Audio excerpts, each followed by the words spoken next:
Good afternoon, everyone. Here we're back again with some Heliod combo, one of the most underrated decks in Modern right now, and no one is talking about this. I've been trying to get this out there. I think it's in a great spot in the Modern format right now. One of the main things I think people aren't playing with this is because Infinite Life Online can get a little finicky with the client. But if you're good with MTGO, I think you can get in through with plenty of time left. As you can see in the following league, I don't run that low on any which league. But one of our main things with this deck is the choice of mana dorks. I think you basically comes down to two choices. You can either go the nobles and halflings, or you can go Arbor Elf and Utopia Sprawl.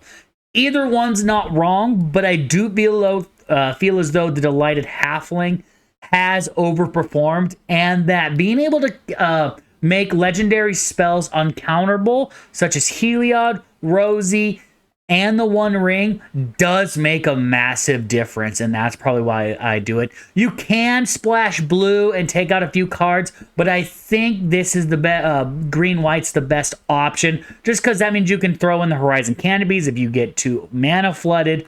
In addition, Ranger Captain of Eos, I had him in here before, but I felt as though a lot of our turn 2, we didn't do anything unless we had our mana dorks. So I tried Prosperous Innkeeper, and I feel as though it runs a lot better. That allows for more turn 3 Cocos, which can normally just end the game on turn 3 before the opponent has something to do. And obviously, the One Ring is just too good and OP right now. And we're going to abuse it until it gets banned, because in my opinion, it will get banned. We do have an updated sideboard list. Dampening Spheres definitely comes in for Tron and Amulet Titan. It just overpowers both those decks and allows us to get to our combo. Force of Vigor and Endurance, pretty straightforward. They're needed for certain stuff. And Sanctifier on Vok does so much work against red-black. That's one of our positive matchups, and it's one of the biggest decks ran in the league right now. And so they're just massively needed. I think Boromir, Warden of the Tower, has been an excellent sideboard addition to the deck as well. It gives us another Ranger of Eos ability by sacking it, or not by sacking it, by just being on the field. It counters any Living End or Rhinos just straight being there. In addition, you can sack it and everything gets indestructible. And then the ring tempts you. So, I mean, it gives you some really good effects for that same 3 mana, that Ranger Captain of Eos. Now, you can't go get a creature, but I think Boromir definitely overperforms in that. Archon of Emeria is another card that's really good against Living End and Rhinos. It prevents a lot of that stuff from happening. In addition to like robots and a few others, it just prevents people from playing more than one spell every turn. And the Path to Exile, I was really on the fence about this, but I did lose to a 4-color Omnath when they played Elish Norn, and Elish Norn just shuts us down hard. And so with the Elish Norns being out there and 4-colored or even 5-colored Omnath being tough to beat, I feel as though Path to Exile is almost a must include in the sideboard, just as protection for yourself. But as you can see, we do really well in the following league, and let me know what your thoughts on the deck are, and let me know if you would change anything. So I totally forgot to hit the record button, but we're in the middle of comboing off with Rosie and Scurry Oak. I put the last counter on one of my squirrel tokens, and we switch to his turn, which he then terminates our Scurry Oak, which then plays Fury to kill 3 of our tokens and Rosie. He does swing with a copied Fury, and I do block it with a token. I get a bunch of draws with the ring, and then I just swing all the way out with all my tokens just to see what he has. And of course, he doesn't have anything to stop that. So that gets us a win on game 1. We go to sideboard. We bring in 3 Sanctifiers, 1 Boromir. We board out 3 Innkeepers, 1 Ballista. We start game 2 with 4 land. A little rough. We have a mana dork. He does scam us with Grief, taking the mana dork and Scurry Oak for some reason, even though I have Sanctifier in my hand. Not sure that was the correct decision by him, but we play the Thicket to ensure that we can play the Sanctifier turn 2. He does dash Rajvan on his turn. swings, and he does hit a Noble Hierarch, which he does end up playing. Then we goes to our turn. We end up picking up a Boromir, so we're going to play the Sanctifier. We're going to dig out a Plains here, just trying to get more land out of the deck because we don't want to draw any more land. And then we pass the turn over. He then regular casts Rajavan and goes to swing with Grief. There's nothing I can do due to its menace ability, so go to our turn, play the Thicket, and then we drop the Boromir just for extra blockers to try to kill the Grief next turn. He goes to his turn. He doesn't play anything. Swings with both Grief and Rajavan. We double block the Grief. And I'm not sure if the opponent didn't understand how this works, but he does try to save his Grief with Undying Malice. But with the Sanctifier on the field, it goes straight to exile when it, as opposed to going to the graveyard, so he just loses his Grief. Yes, the Rajavan does hit us, which hurts, but it only hits a land, so it wasn't that bad. Plays a tap land, lets us go. We play the Auriok Champion, and this is the point where we start to stabilize on the match. I don't swing here, because just in case he's got something good. He ends up not playing anything. End of his turn, we sack the Windswept Heath, go get a Temple Garden. We top deck a Spike Feeder, which is pretty good. Play a Spike Feeder. We do gain a life. I always do the auto yield on the gain life. We need to start dealing damage in case he draws Engineer Explosive, so we swing with Sanctifier. He goes here and he plays Fury to hit the Spike Feeder. We do gain life in response, and we gained a life from the Auriok Champion when it entered the battlefield. So we just take our 4 life, and then we yield the turn through the rest of the turn, and at the end of the turn, we will sack the Horizon Canopy. He does attack for 1 with the Noble Hierarch, not worth blocking there, so we'll take that hit. We do top deck a Rosie, which is super nice. Now we see the combo with Scurry and Rosie, so we're going to play the Scurry Oak, gain a life, and let the turn happen. He's got 1 card left in hand. He does still swing with that. I'm a little cautious about what he could have in his hand, so I don't block it. We attempt a Rosie, hoping he doesn't have a Bolt, and he does have the Bolt for the Scurry Oak, unfortunately. The one thing that saves him. So then we just let the Rosie hit the field, and then we'll put the counter on the Sanctifier just to get us a bigger creature. Plus, now Sanctifier is able to block Fury and kill it by himself. Play the land. We do swing for 3 to try to get some damage in, thinking that we could block both, hoping he doesn't draw anything good. He does end up top decking Bowmasters, which kills Rosie, but we do gain 2 life from the Auriok Champion with the token and the Bowmasters. He swings with both Rajavan and Fury. We block the Rajavan. As we're at 13 life, we have a food token. We'll take 6, but then we can gain 3, and we know he's out of a hand. So it was worth it to kill Rajavan and not have that be a menace to us later. We tap our 2 land, gain 3 lives, so we net lost 3 that turn, which wasn't bad at all. We still have Spike Feeder in hand. We go to our turn, and we do draw another Rosie. So we play the Spike Feeder, just gain another life. We do swing, just trying to knock him down piece by piece, as he can only block with the Noble Hierarch. He does top deck Grief, unfortunately, to take the Rosie, which isn't the worst thing, but it definitely doesn't help us. He goes to swing with all 3. We block the Fury and block the Bowmasters with the Spike Feeder, and this is the point where it ends the game. We draw Heliod, which triggers him and gets counters, and then we can get unlimited life. And at that point, the opponent knows unlimited life, there's nothing he can do. So 1-0, on to match number 2. Match number 2 is rough. 4-color Omnath, one of our worst matchups. We are on the draw, though. We see them dig out a land, and they do get a Mana Dork and Delighted Halfling. Good thing we like to copy them, because we have a Halfling for our turn, too. We top deck a Spike Feeder, pull out the Halfling. We kept kind of a greedy hand, no white, hoping the Halfling would win, or at least get us to the cards that we need. So I'm not sure at this point if he didn't have a land or not, but he does Renin 6 to get the Windswept Heath back. He puts it back in his hand and plays the Windswept Heath and then passes the turn. So then we do have the combo in hand, and we've had it, so we're going to try to Scurry Oak here and see if we can maintain and keep it alive, because next turn if we can Rosie and they can't answer it, we will win. Unfortunately, they do play Solitudes and other cards, so that's what makes this match so rough for us. They do the turn 3 Omnath here, which is pretty nasty, but that means they don't kill the Scurry Oak. So therefore, we play a land that we just drew into Rosie. I'm not sure they understood the combo, because we do the Rosie combo on the Scurry Oak. here a couple of times to try to get the infinite. Save targets. It's easy to save targets and do all that. Let the computer do it for you. Then you always yield. And yes, we get 3 tokens, and then they Solitude for some reason, going down to 3 cards. So they didn't understand the combo at first, which is super nice, as we did get 3 free tokens from it. So then after that, we play the Noble Hierarch, and then we pass the turn. On his turn, he plays a Windswept Heap, and then pass the turn back to me. We top deck Heliod. We have a choice here. We can do the uncounterable Heliod, or we can hold up the Collected Company. I choose to do the Collected Company. He does dig for one of his Triumphs, gains a little bit of life, which is fine. He then decides to pop the Noble Hierarch with his Wrenn and 6, as he's got a dig land in hand.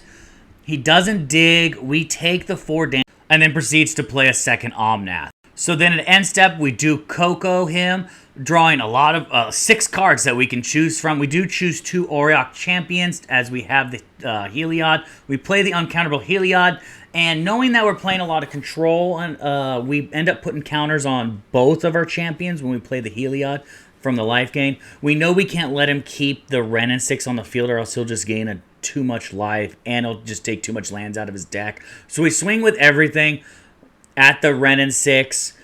He can't block with Wrenn and 6, as we do have protection from red, but he kills a couple tokens in the meantime, which is not that big a deal. But the main thing is Wrenn and 6 does die. And then we pass the turn back to him. Now, he does have a pretty good turn. He plays a land, 2 lands actually.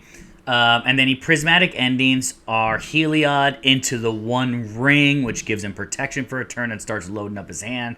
Draws a card. Then into Teferi, and with Teferi, he returns my my Halfling back to my hand, and swings with Omnath. So then on our turn, we top deck a Lucky Temple Garden right there. We play our second Heliod, triggering both Auriok Champions and Heliod itself. And so we put 1 token on 1 counter on the token, and then another one on one of the champions. We play the Halfling, which triggers both of them again. We put 1 counter on a Halfling, and then we put the other counter on the other champion. We do then swing to try to kill Tef, and while leaving up some blockers to make sure that he can't swing through with Omnath. And then we switch back to his turn, which then he still has the ring out, takes 1 damage, and then draws 2 more. He's up to 5 cards in hand, which is pretty nasty for his deck. He grabs a Wrenn and 6, is able to pull a dig land back to his hand, but doesn't play said dig land, just plays a Stomping Ground, gains 4 life, and then passes the turn back to us. We draw Plains, which gives us 5 mana, so then we just play a Spike Feeder, which can give us infinite life, but we do have to be weary of a Solitude and a few others, so we'd give him 1 extra counter just to see if he tries to respond and do anything. We give the other counter to the other champion to try to grow both. As I said, we want to try to make sure that we get enough big creatures on the field to beat him down. He can't really beat unlimited life. Like, that's all... like, he has no separate win con, which is nice. And we do play the second Spike Feeder here just to try to finish him off. I don't attempt to do the infinite life combo at this point. I want to try to do it in response to him doing something.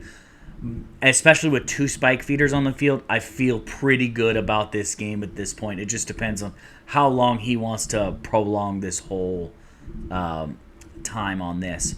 So then we pass it back to his turn. He loses 2 life, draws 3 cards with the ring, and damn, the ring is just so good. And but then he does do the dig land, not the Flooded Strand he grabbed with Wrenn and 6 the previous turn, so we know he's got more land in hand, at least 1 more on his 7 cards. Does dig, so then he gets all his mana on that. Plays Fury, triggering Auriok Champions. He tries to Fury 1 of the Spike Feeders, and then he tries to Solitude the Heliod in response, which triggers both of my champions to give us counters. And then I give another counter to a Spike Feeder. I was about to start going to infinite life, and the dude just concedes at this point. So We bring in 2 Pass, 1 Boromir, and 2 Forces, dropping 3 Innkeepers, 1 Ballista, 1 Spike Feeder. Game 2, we got a pretty decent hand. It's a little rough on land, but since we're on the draw, we keep. We do end up top decking a Path to Exile. We do grab a Forest here, which might have been a misplay. We should have probably grabbed a Temple Garden, as life isn't that big a deal at the beginning of this match, especially with the amount of life that we can gain. And with a second Temple Garden, we're able to make sure that we can play a champion if we do top deck it. But it doesn't end up coming to bite us in the butt, which is nice. They do Leyline Binding my Mana Dork, which allows us to not have that turn 2 Heliod. We do play a tapped land and let them go for their turn 3. On their turn 3, they do dig land out into a Wrenn and 6, which does return a land back to their hand, and then they play the Delighted Halfling for a Mana Dork. So then it passes back to us. We end up top decking a land in which we needed, and it's best just to get the Heliod out here. So we play the Heliod. There's nothing he can do about that at this time. So then we pass the turn back to them, which he does end up playing a Omnath, and then he grabs a land with the Wrenn and 6, plays the land to gain 4 life with the Omnath. Does dig to try to get as much mana as he can into the 1 ring to try to load up his hand. He then passes back the turn to us. We do top deck our 4th card. We do have a choice. We can wait and hold the Coco, or we can play the Coco now. We end up playing the Coco now, grabbing the Auriok Champion and the Scurry Oak, which is combo due to the fact that Heliod's on the field. We get infinite tokens, and the client got a little finicky. A few moments later. So then we come back with a bunch of tokens on the field. There's nothing really I thought that he could do, but I think he did concede a little early because he didn't play the ring, because he could have found another ring and tried to find an engineered explosives. There's a few different things he could have done, but on to match 3. For match 3, we got a pretty good 7 starter. Our opponent did go down to 6. We do play a Mana Dork turn 1, passing the turn. We do play a turn 2 Heliod, which is obviously pretty powerful. Making sure that we do get the double white land there in case we, since we do have the champion in hand. Not knowing what we're playing, I thought maybe control, but once we see the Urza Saga into the Thalia, I was like, we must be playing humans or some sort of crazy thing like that. We play the Spike Feeder turn 3 for infinite life, and then the opponent just concedes after seeing the combo. So we got game 1. I really wasn't sure what we were playing against, seeing Thalia with Urza's Saga, so I figured we needed Force of Vigors. I took out a Ballista, Spike Feeder, Innkeeper. Not sure if the Spike Feeder is the right one, maybe a second Innkeeper, but neither one's the wrong decision. We have a pretty bad 7-card hand, so we go down to 6, and we see 3 land Mana Dork, which is pretty good. So we throw back a land. He's first, so he plays Aether Vial on his first turn. We play the Mana Dork, let him go. He does end up playing Meddling Mage here, naming Heliod, which does hurt, but not the worst thing. And then he taps Aether Vial for a Sentinel. And then he lets us go. We don't top deck a land. We top deck a Coco. We are able to play a Spike Feeder, let him go. He plays a land into an Aether Vial. And plays the new human that gives everything +1/+0 and ward 1.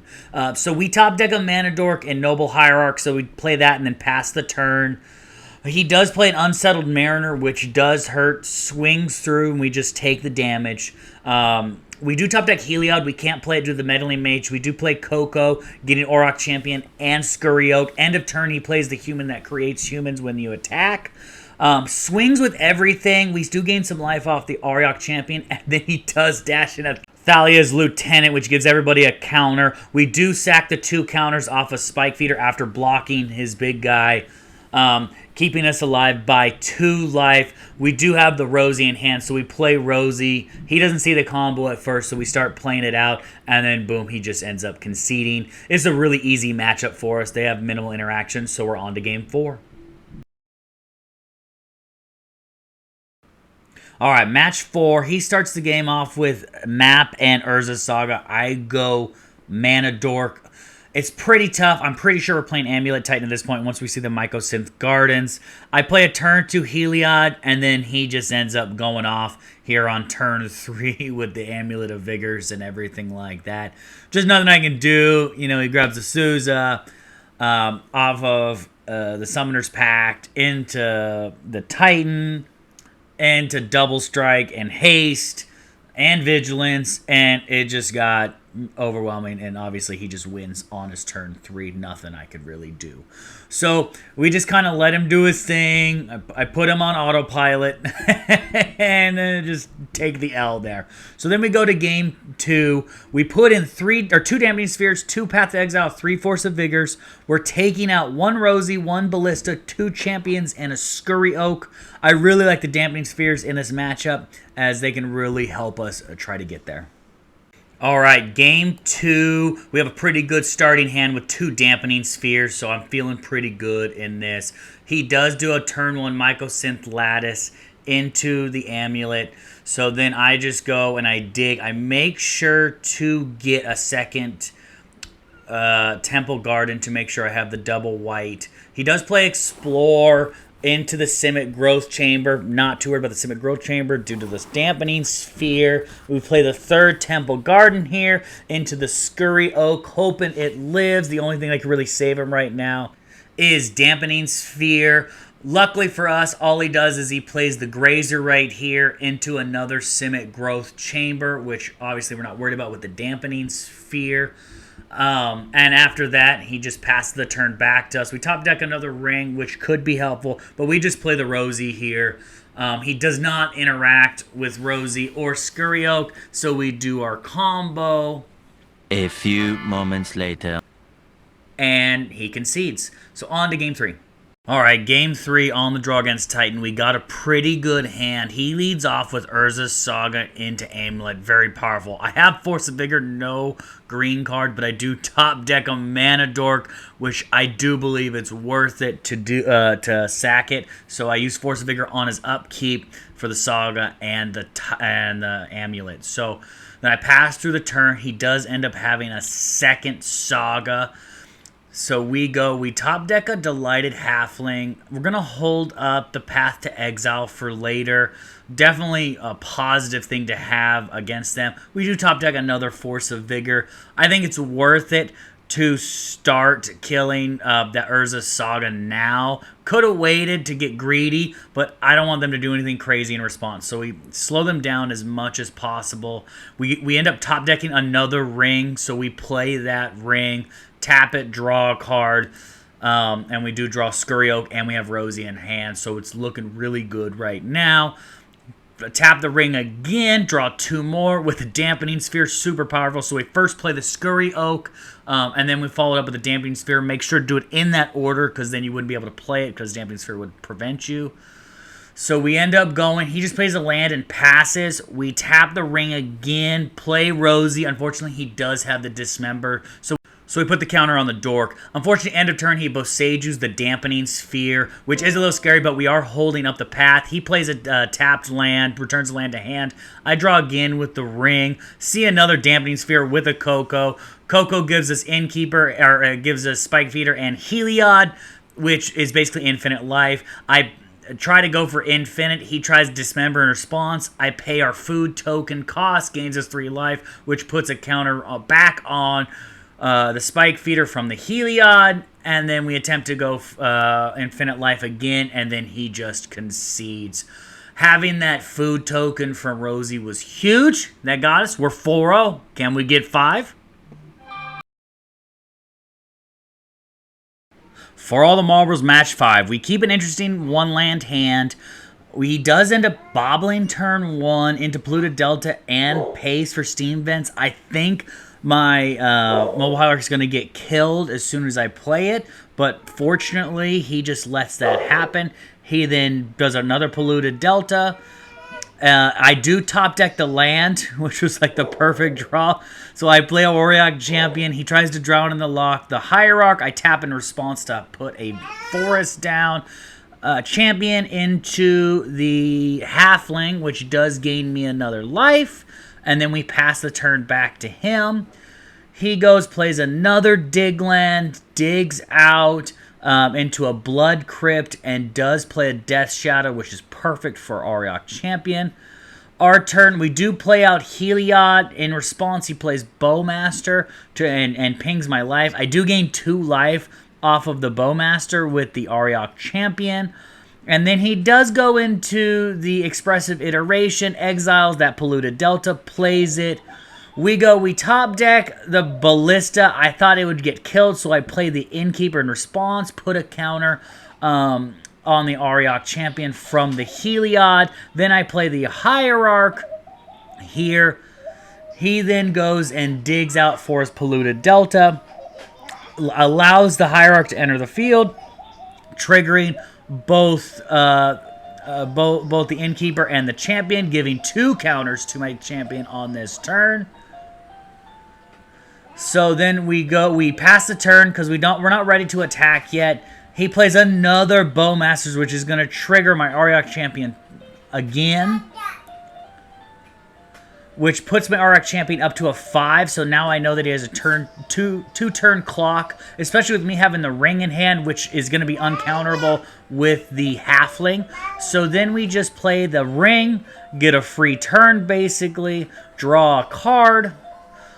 And so now I just swing with the Champion, swing for 4. He did dig and put a tapped land out.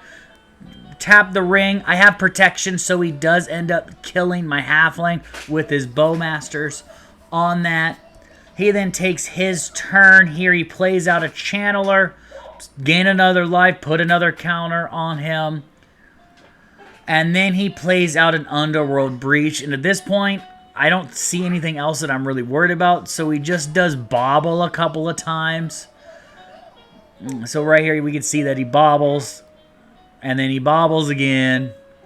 Plays a tapped land for his last card, plays another bobble, and then proceeds to honestly just concede. So then we go to sideboard. We have a pretty good sideboard against this match. We go 2 Path Exiles, and 3 Sanctifier on Vox, taking out 1 Ballista, 1 Hierarch, and 3 Innkeepers. And then on to game number 2. All right, we're looking here. We got 2 lands looking pretty good. We're definitely going to want a 3rd land, but I think playing on the draw, we'll be definitely able to get that. He bobbles into a dig land. We top deck a Mana Dork, which is pretty good. Definitely want to go get the Temple Garden to get the additional planes on there too.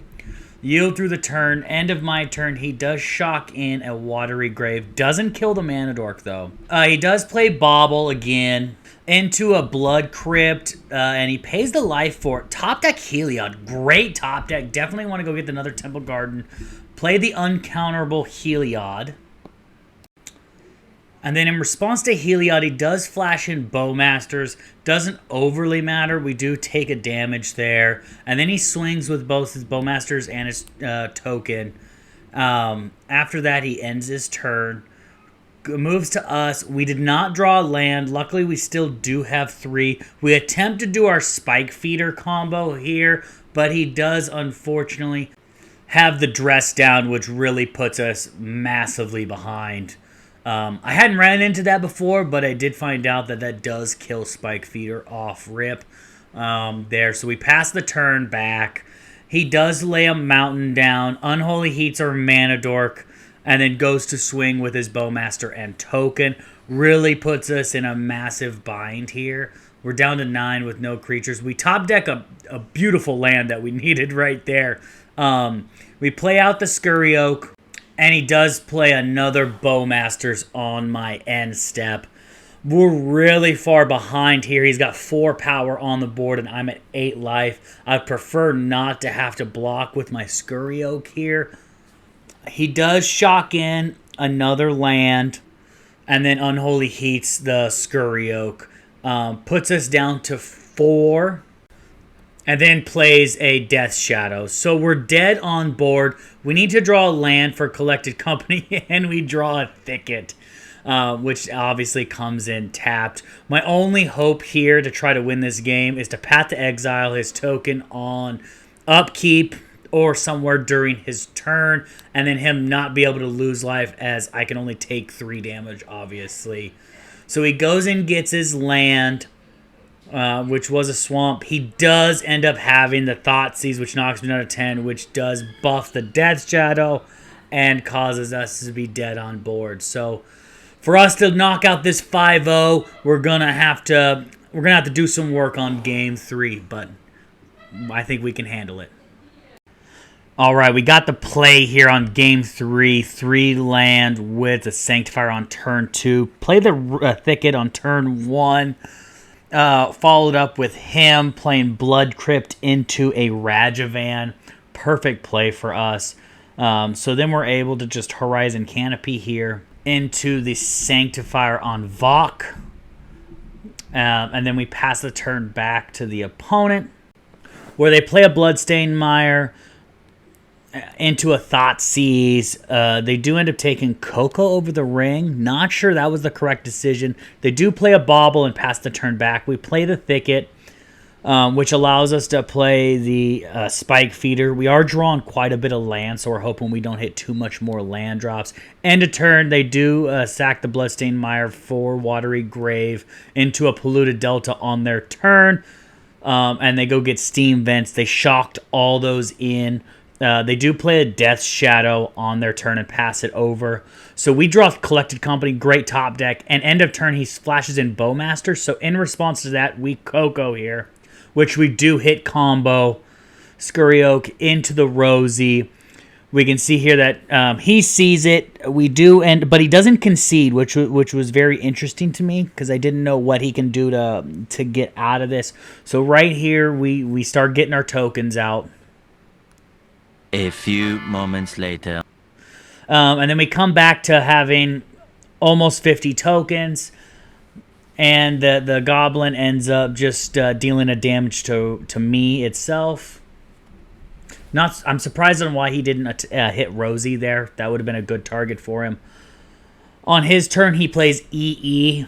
Great. I didn't even think about him splashing that in versus me, but that is a great play. We swing with all tokens and Scurry Oak. He pops EE, killing all tokens. So then he chooses to block my giant Scurry Oak with Rajavan. So then in main phase 2, we do play the Boseiju into the One Ring.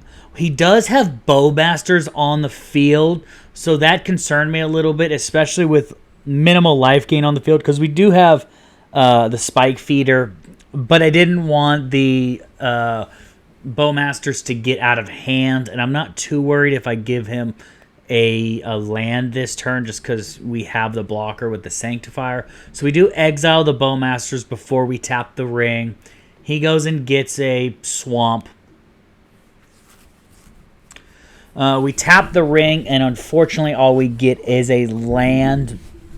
But still worth it in the long run. We have a free turn basically right here. We don't swing. Maybe the right decision there would have been to swing with the Sanctifier because we have protection for a turn.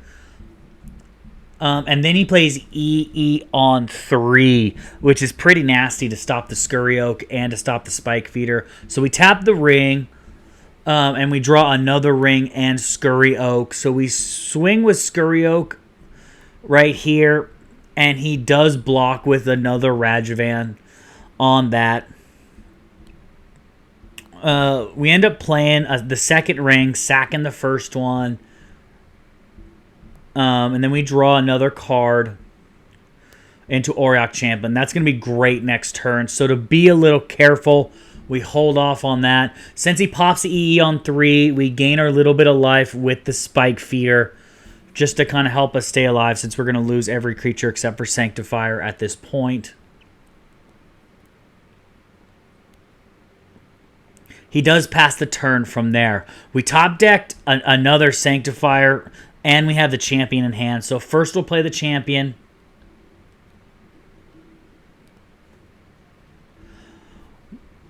Followed up by, we do tap the ring for a couple of cards. Top decking another Sanctifier and a Delighted Halfling. We we do play our dig land to just go get a regular plane so we can play the second Sanctifier, gain a life with our champion. Just trying to hang on here. That's our main goal because we have just basically a wall, but we know that a third EE would be pretty deadly because we have all 2-drops out right now besides obviously this halfling that we're going to play here. We're going to hold up those other 2 cards just because we decide since they could have a third EE in the deck, it's time to start swinging with Sanctifier. We'll just deal him 3 damage right here. He does end up swinging here with the Death Shadow, which kind of freaked me out because I didn't know why he was swinging, especially when I have 2 walls, basically. But he does flash in Dress Down, which is a great card against us for sure. So that ends up killing that Sanctifier on Vok. And then he Unholy Heats the champion.